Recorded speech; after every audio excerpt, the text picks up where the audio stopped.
నగరంలోని సుభాష్ నగర్ శ్రీ రామాలయంలో వార్షిక బ్రహ్మోత్సవాలు అత్యంత వైభవంగా కొనసాగుతున్నాయి. ఈ సందర్భంగా వేద మంత్రోచ్చరణల నడుమ అర్చకులు ప్రత్యేక పూజలు నిర్వహిస్తున్నారు. పార్లమెంట్ ఎన్నికల నేపథ్యంలో జిల్లాలో పోలీసులు విస్తృత తనిఖీలు చేపడుతున్నారు. సరిహద్దుల్లో ప్రత్యేక బృందాల ద్వారా వాహనాలు తనిఖీ చేస్తున్నారు. నెల రోజుల్లో 52.71 లక్షల నగదు మద్యం అధికారులు సీజ్ చేశారు. నిజామాబాద్ జిల్లా కేంద్రంతో పాటు బోధన్ డివిజన్లోని పలువురు భారత రాష్ట్ర సమితి నాయకులు కాంగ్రెస్ పార్టీలో శుక్రవారం చేరనున్నారు. బోధన్ డివిజన్కు చెందిన కౌన్సిలర్తో పాటు మరికొంతమంది, అదేవిధంగా కేంద్రంలోని ఓ సెట్టింగ్ కార్పొరేటర్ తో పాటు మరికొంతమంది బీఆర్ఎస్ నాయకులు కాంగ్రెస్ తీర్థం పుచ్చుకోనున్నారు.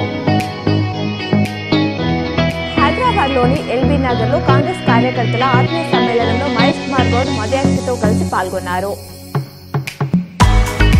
నిజామాబాద్ బీఆర్ఎస్ ఎంపీ అభ్యర్థిగా బాజిరెడ్డి గోవర్ధన్ నామినేషన్ దాఖలు చేశారు. ఈ కార్యక్రమంలో మాజీ మంత్రి సిద్దిపేట ఎమ్మెల్యే హరీష్ రావు పాల్గొన్నారు. నిజామాబాద్ బీజేపీ ఎంపీ అభ్యర్థిగా ధర్మపురి అరవింద్ నామినేషన్ దాఖలు చేశారు. ఈ కార్యక్రమంలో బీజేపీ నాయకులు, రైతులు పాల్గొన్నారు. Nizamabad urban MLA Dhanpal Nizamabad BJP కార్యాలయంలో ఏర్పాటు చేసిన మీడియా సమావేశంలో మాట్లాడారు.